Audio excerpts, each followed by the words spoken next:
Today we are joined by Hamza Butt, who works at the intersection of biodiversity, infrastructure, and policy at the UNEP-WCMC. From snow leopard conservation in Pakistan to shaping guidance on making infrastructure more sustainable and wildlife friendly, Hamza's work looks at how development and nature can actually coexist. In this episode, we talk about snow leopard conservation, linear infrastructure, human-wildlife conflict, and why better data and policy can make or break conservation outcomes. Welcome, Hamza, to the podcast. It's a pleasure to have you on today to talk about snow leopards.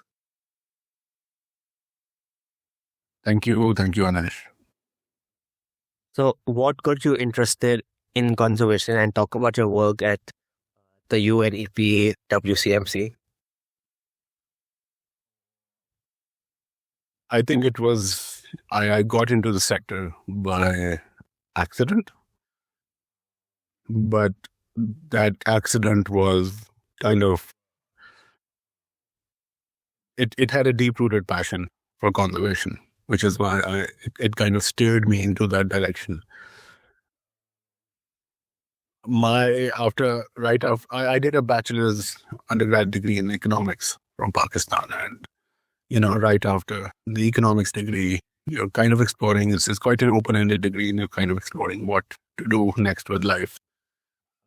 And recently, the university that I was enrolled at started a climate change and development program in which I enrolled. And that kind of solidified that particular niche that I wanted to work in.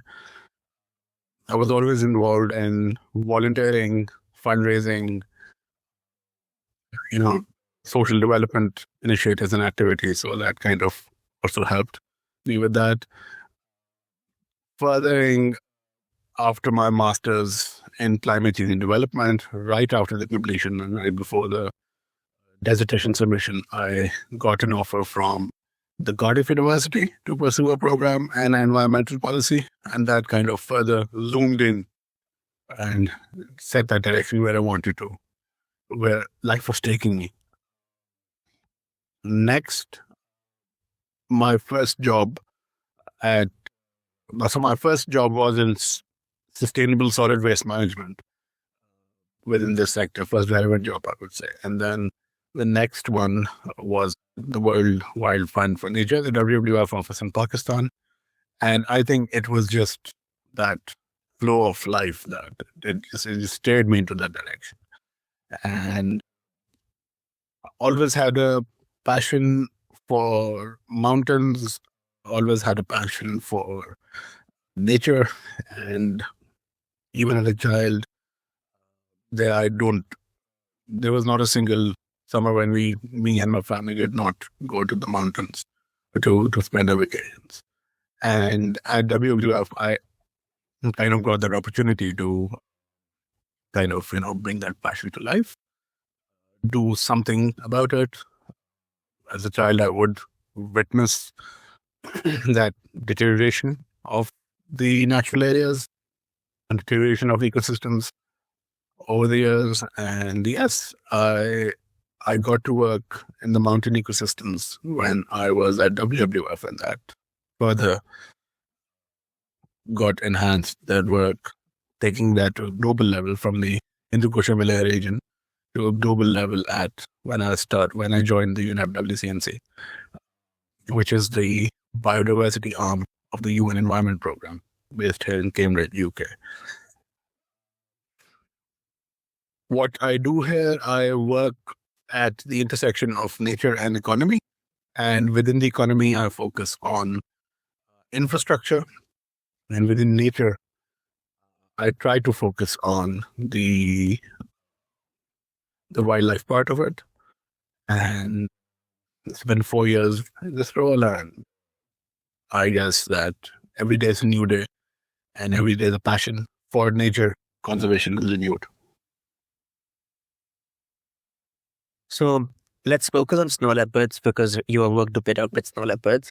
So how are snow leopards faring in Pakistan, and what is their conservation status in the country?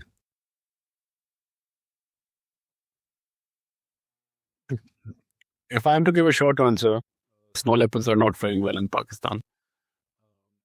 Snow leopards are one of the species which are directly impacted by a lot of things, by climate change, by economic development, by community rage. And a recent survey by the Snow Leopard Foundation in Pakistan showed that there are likely less than 200 snow leopards left in the wild in Pakistan. And I think that number is appalling enough for us to accelerate our action. You asked about what work I've done on snow leopards as well. Yeah, you can talk about that also. Yeah. So at the WWF, I was leading this study and I co-designed this program, which sort of explored the intersection of the Chinese investments in Pakistan under the Belt and Road Initiative, studying their impact on the snow leopard habitats. Not just snow leopards in particular, but the overall habitat, which also constitutes other wildlife species, local communities, but with a core focus on snow leopards. We found out that as a result of the study, we found out that the Belt and Road Initiative investments in Pakistan will be reaching around 70% of the country's protected areas. And we worked around gathering knowledge, gathering data, and translating that knowledge and data into actionable stuff, actionable materials, policy briefs, capacity building for the government department, so that the decision making around infrastructure, around anything unsustainable happening in those habitats in that region is informed by that knowledge and data. Working in the global south is interesting. It's also frustrating because it's hard to kind of establish snow leopards as a priority when people don't really have access to clean water.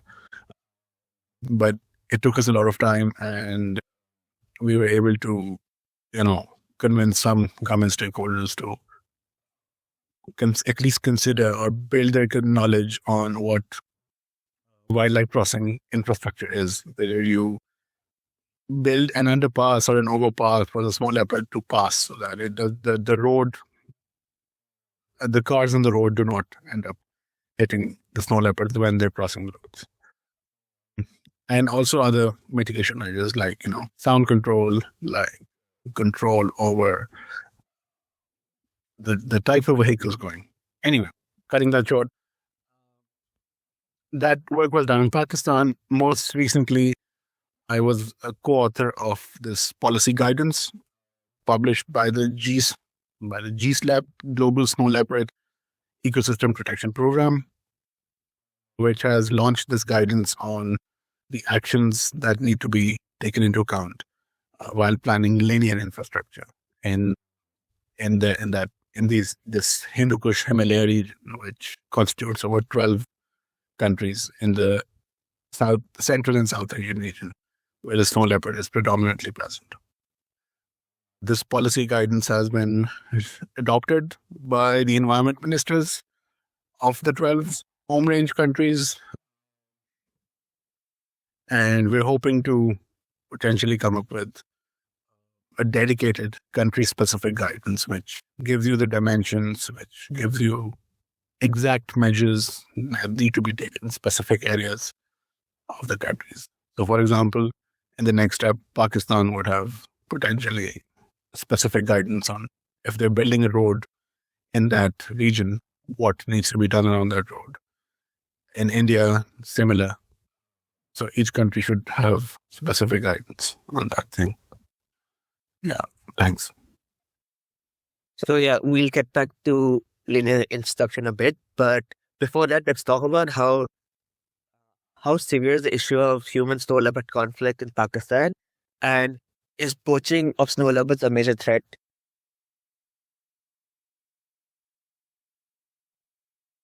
The poaching is not a major threat, I would say, but the issue of human-wildlife conflict raises from retaliatory killings. It's a very it's in a way that the snow leopards, the snow leopard habitat is being breached by humans for urbanization, infrastructure, agriculture, as most of these communities in the north, they rely on agriculture and tourism for their livelihoods, which means that as the habitat is being breached, the food chain is becoming smaller for small leopards because, you know, the wild goats, the smaller mammals, they look at disappearing from that region or migrating to other areas. And then the next target for the snow leopard is the livestock.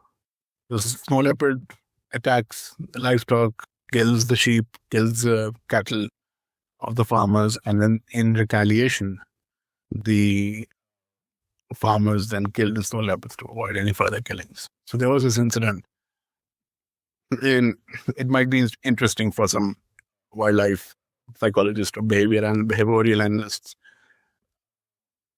that in one incident, which a colleague of mine found, a small leopard entered a shed of livestock and ended up killing 90 sheep.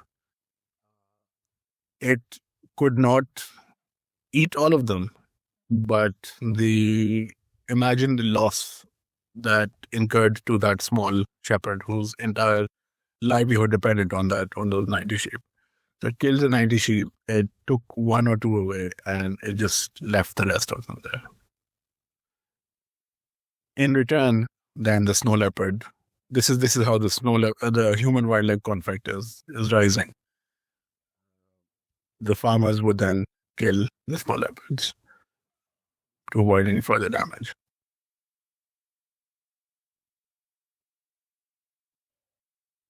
So returning to the topic of linear infrastructure, so how does linear infrastructure impact local wildlife and broader ecosystems as a whole? There's multiple ways in which it can impact, but just imagine you're living in your flat or you're living in your house and someone comes and just builds a road or a railway across it. So there's multiple dimensions to the impacts. First is connectivity. The snow leopard habitat, the snow leopard movement is impacted because of that lack of connectivity, and a road or a railway line or a pipeline will just impact their movement in general. And snow leopards are animals which one or two snow leopards would cover a broad range of land. So there's proxy data, not for snow leopards, but for common leopards, which is a similar species. And we studied that one single common leopard's home range extends across 57 square kilometers. So that's a big chunk of land. Apart from connectivity, then if a snow leopard is crossing a road to get to the other side, there's always risk of vehicle-wildlife collisions. There's always a risk of animal disturbances caused by the noise. And then when there's a road is being built, you're providing more human access to a particular area for tourism, for any economic activity, trade maybe. So then naturally the humans are breaching that boundary and getting into the snow leopard habitats. Yeah, that impacts snow leopards in a lot of ways, and that impacts their behaviors in a lot of ways as well. So how can linear infrastructure be made more sustainable for wildlife and their ecosystems? So the one answer to that is you you inform the infrastructure decision making by data and knowledge. And there's a global framework, and I know that theoretical frameworks rarely do a work in conservation, but at times they do. And that framework is called the mitigation hierarchy framework. So within that mitigation hierarchy, it gives you 4 sets of actions that you need to take while taking decisions around infrastructure or any economic activity in general, which is being done in wildlife rich areas.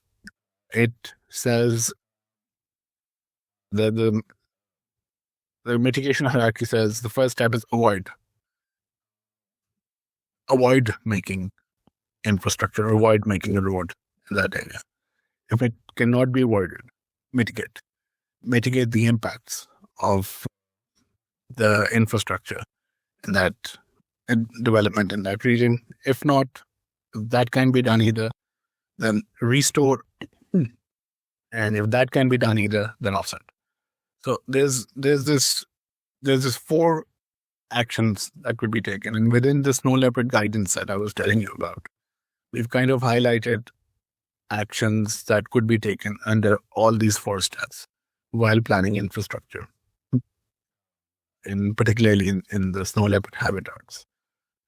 But the crux of all of it is that you make sure that the decision making around infrastructure, anything, at any point, whether it's the bank giving the loan to develop that road, or if it's the EPA that is taking the decision or doing environmental due diligence to approve that road, or if it's a planner, or if it's a developer who's a consultant and who's a contractor and he's going to build that road, at different steps, different actions need to be informed by data, by knowledge, which is really the case in this part of the world. This in the north of Pakistan, there's again a part of the Chinese international infrastructure investment. They're building this special economic zone, industrial zone, and they conducted this environmental impact assessment study, which is a legal prerequisite to do for anything being done, any economic activity being done, which kind of highlights the impacts and the mitigation strategies for the environmental impacts. The environmental impact assessment of that industrial zone showed it was so deficient of data and so deficient of actual knowledge that it said that 43 tigers will be impacted as a result of that development, whereas there are no tigers in Pakistan, let alone that area. It said that date palm trees will be affected. Again, date palm cannot grow in that region, so it's quite evident that it was a copy-pasted impact assessment. So yeah, it needs to be based on data, knowledge, and evidence.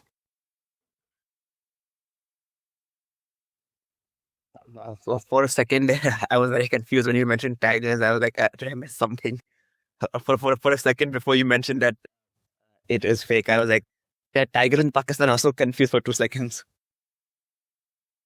Yeah. Yeah, no, they probably copy pasted it from a third source, and it got approved. And that was the worst part of it, that it was approved by the environmental licensing authority, which was just deplorable.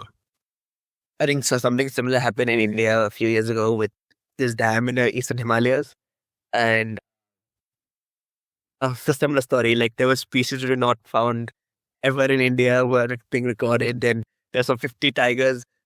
There are actually 50 tigers, but then they said there were no tigers. So it was like quite. It's quite a common thing I feel in this area to patch up the EIA reports. So now moving on back to snow leopard conservation.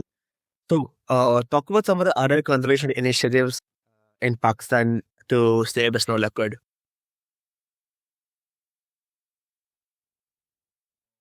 The most famous one, the most important one was the Rolex plant. This gentleman based in the US, Dr. Shafqat Hassan. He's doing some great work on mitigating the human-wildlife conflict. What he's done is, through that funding from Rolex, he has been able to sensitize the communities and mitigate the threat of snow leopard attacks. So they develop these predator-proof corrals where the livestock can be kept, where a predator cannot break into a shed.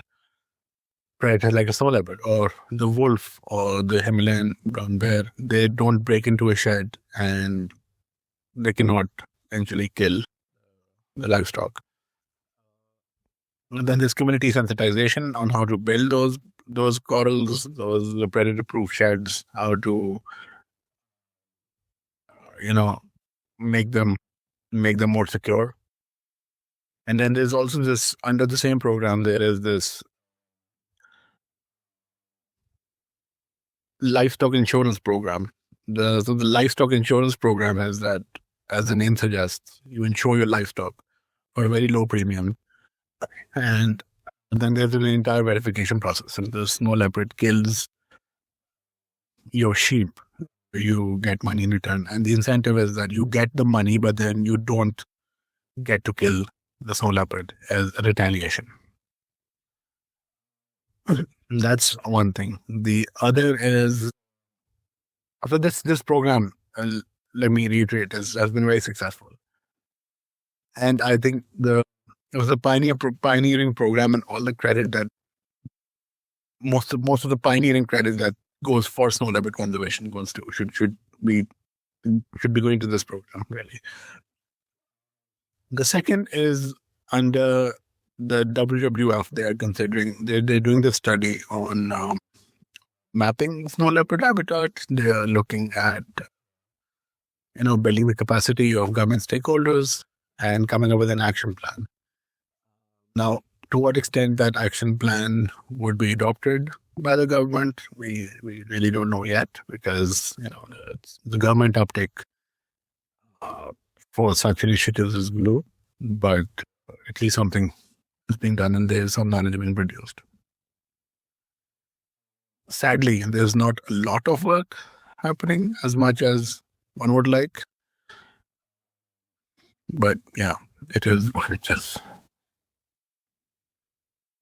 So talk about some of the most prominent challenges you've had in your career, and also some of your best memories from your conservation time.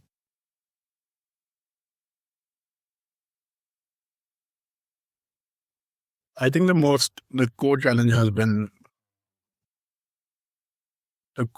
has been working with the government. It's very difficult convincing the government in Pakistan that snow leopards need to be protected. I mean, they would say that, yes, they need to be protected, but what else? What next? And then again, there's this infrastructure snow leopard conflict, which kind of translates into an economic security issue, where what they fail to realize is that it's not an either-or debate now anymore. It's the fact that both can survive in harmony and both can coexist. Infrastructure can coexist with nature. And there are ways to do it. That's, I guess, one of the key challenges at this point. Another core challenge is that since it's the snow leopards, it's a pretty species, it's a beautiful animal, but then again, it's located in a part of the world which does not attract a lot of funding. So there's very little funding available for snow leopards, not just in Pakistan, but the world over. And all the programs happening right now, they're very segregated. They're very small scale projects happening. A couple of passionate people working on a project for, that's a $4,000 to $5,000 for a 6-month project, which is peanuts. And I guess the best memory, the most cherishing moments have been One has been working with the local communities in the north and ensuring that within their habitats there is livelihood development, economic development for them. So there were a lot of alternate programs that we would run for in the sidelines of our snow leopard conservation program, so that the communities are sensitized, the local communities are moving away from exploring other avenues which are not affected by snow leopards, and then seeing those programs flourish, seeing the mountain communities come at the global forefront. That's I think one of the good memories I have. The second, I would say that the policy guidance that we came up with, though I joined the team quite late, I was invited by the WWF to join as a co-author at the end and just do some firefighting.